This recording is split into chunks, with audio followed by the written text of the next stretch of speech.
Le débat de ce Smart Impact, on parle de la maturité des entreprises internationales en matière de RSE avec Stéphanie Nadjarian. Bonjour. Bonjour. Bienvenue, vous êtes associée principale chez Kea et présidente de TTA Institute. Et Franck Amalric, bonjour. Bonjour. Sponsor domaine d'excellence chez Square Management. Pourquoi cette étude sur la maturité des entreprises internationales en matière de RSE? C'est quoi votre démarche en fait?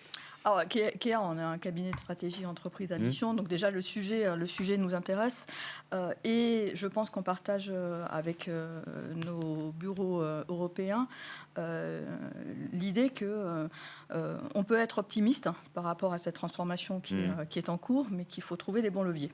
Donc on a fait cette étude pour interroger les entreprises sur à la fois l'ambition qu'elles mettaient et comment elles arrivaient ou pas à faire aboutir leur transformation. Ouais, à l'intégrer à leur stratégie. C'est quoi la méthodologie? Vous avez interrogé un certain nombre de chefs d'entreprise, de cadres On a fait d'abord une partie quanti, donc un questionnaire envoyé à différentes entreprises. Et ensuite, on a pris le temps de faire 50 interviews de dirigeants. Pour creuser en profondeur et les faire réagir par rapport aux résultats de l'étude. Franck Amalric, une étude comme celle-là, pourquoi elle peut vous intéresser? En quoi elle peut être éclairante? Je pense qu'il y a eu toute une période où la RSE, c'était quelque chose qu'on mettait à côté du modèle d'affaires pour essayer d'améliorer un peu à la marge.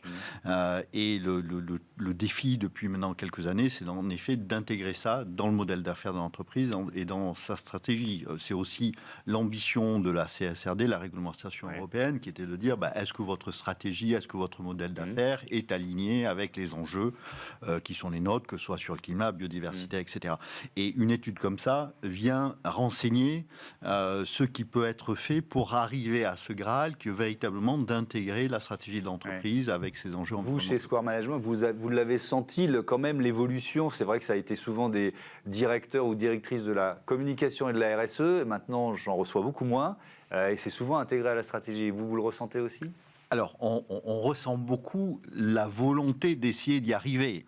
Est-ce qu'on y est toujours? C'est pas toujours la même chose, mais si vous voyez l'évolution dans les entreprises, il y a un indicateur qui est très marquant, c'est les personnes qui sont responsables de la durabilité. Pendant longtemps, c'était des gens qui avaient fait de la durabilité toute leur vie et qui étaient très motivés par ça. Aujourd'hui, on trouve beaucoup de directeurs ou de directrices de la RSE ou de la durabilité qui viennent en fait de la partie business.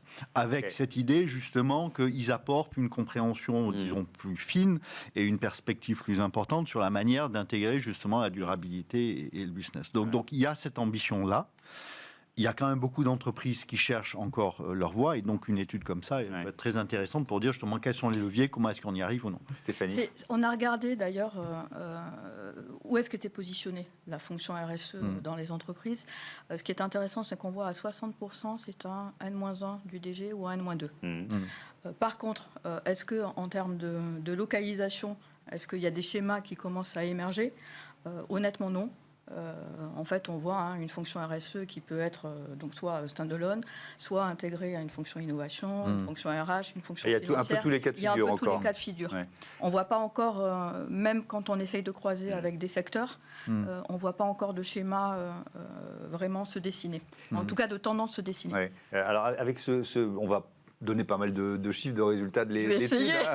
Vous et moi, on va essayer de s'y coller à deux.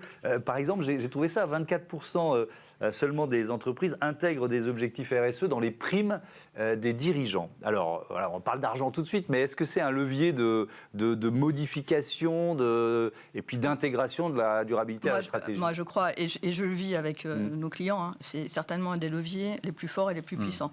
Donc ce chiffre, il y a deux manières de le voir. On peut un peu quelque part se lamenter de ce mouvement, ou au contraire, pour moi, alors chez Kea, vous le savez, on est très optimiste, on est des optimismes de combat.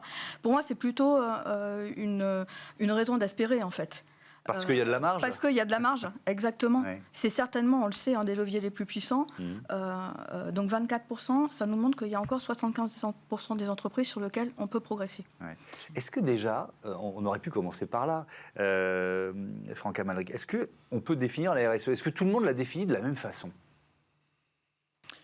Si vous voulez, il y a la RSE, Parce que je vais dire responsabilité sociale, sociétale. Oui, non, il y a eu beaucoup de définitions différentes. Hein, et puis, il y a eu un moment au début des années 90, c'est le début de la mondialisation économique, les chaînes de valeur s'allongent, d'approvisionnement, il y a le déplacement, tout le processus d'installation d'usines dans les pays. Et donc, à ce moment-là, la grande question qui se pose, c'est de savoir, est-ce que je peux m'assurer que la manière dont les produits sont produits dans un pays lointain... Je maîtrise ma chaîne de valeur. Voilà. Est-ce que ça va respecter un certain nombre de minimums, de critères dans le droit du travail, dans l'environnement, etc. Et donc, il y a une sorte de volonté, dans ces années-là de mondialisation économique, de civiliser, si je puis dire, le capitalisme et de s'assurer qu'il y a un minimum de respect des parties prenantes. On parle beaucoup de parties prenantes, toujours. Et puis, il y a un autre processus, qui est ce processus de la durabilité et de ces enjeux de transformation de nos économies pour les rendre plus durables. Là, on parle plus d'impact positif. Et là, on parle plus d'impact positif, avec un plus à côté. Et de contribution à la transition. Et alors, quelquefois, on dit, si on respecte les parties prenantes, on va aussi contribuer à la transition. C'est quand même deux sujets assez distincts qu'il faut traiter de manière distincte et qui, aujourd'hui, c'est encore un peu tout ça, un peu mélangé. Disons-le.